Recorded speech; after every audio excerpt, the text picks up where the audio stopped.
ఎన్ని కష్టాలు ఎదురైనా రైతులకు 2 లక్షల రుణమాఫీ చేసి చూపిస్తామన్నారు డిప్యూటీ సీఎం భట్టి విక్రమార్క. రైతు భరోసా కావాలని తప్పుడు ప్రచారం చేస్తున్నారని మండిపడ్డారు.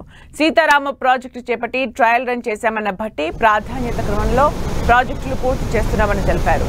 తెలంగాణ ఆర్థిక స్థితిని గత ప్రభుత్వం నాశనం చేసిందన్నారు భట్టి.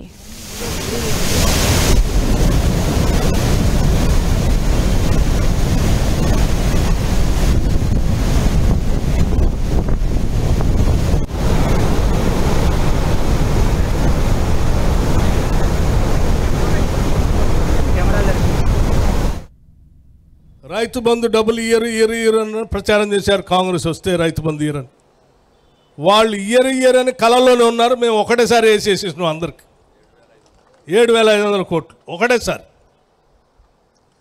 పోతే రుణమాఫీ చేయరు అన్నారు. కాంగ్రెస్ వాళ్ళు చేయకుండా ఉంటే బాగు, మేము మళ్ళీ రుణమాఫీ చేయలేదని చెప్పి ప్రజల్లో పోవచ్చు అని అనుకున్నారు.